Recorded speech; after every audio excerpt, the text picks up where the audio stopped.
Hey everybody, so we've got a doozy of a question today. So Steve, how could doozy? Jesus have, I know you love when I use that Yeah. word, but how could Jesus have died for me when I wasn't even born yet? Yeah, so How's that possible? That's a pretty cool question, and I'm glad we're talking about it today. So let's broaden the question a little bit. Not only did he die for people who were not yet born, he also died for people who had already died.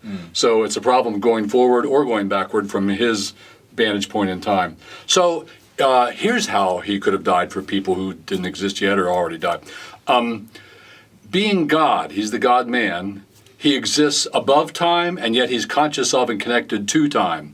He is atemporal, that is, as God. He is above time. He created time. He holds time in his hands. He made time. There was a time when there wasn't time. There was just him. Then he created time, and the clock started ticking. So he's atemporal. If that sounds weird to you, thinking that, well, God just exists always in an ever-present now, with everything before him all at once, just think about Einstein has helped us a little bit here, and the Einsteinian theory of relativity tells us that the faster you go, and as you approach the speed of light, which you can't do, time slows down and slows down, and if you could hit the speed of light, time would stop.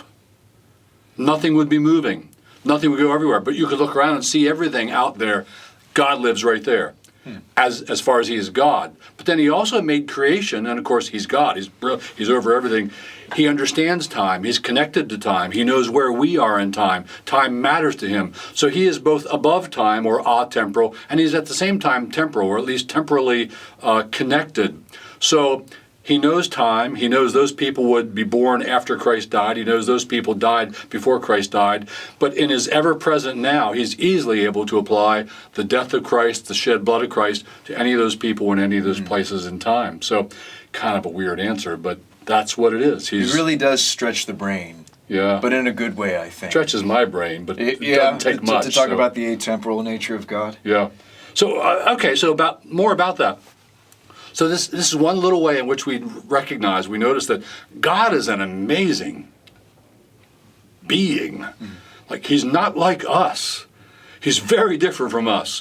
Which of us can see everything in an ever-present now? Wow, he can do that. What kind of a God is he? So it ought to amaze us. It ought to make us think, man, he's so transcendent. He's so far above me, and makes us love him and wonder before him. Yeah? Yeah. Yeah. Now, he's vast, and we can't actually fully put, what is it, as Steve often says, Steve Peck will say, if you could fit the eternal, omniscient God in my 3.5-pound brain, it's probably not him. Probably somewhere around I'm there. probably not fitting all that he is Pretty good. in this little brain. Yeah.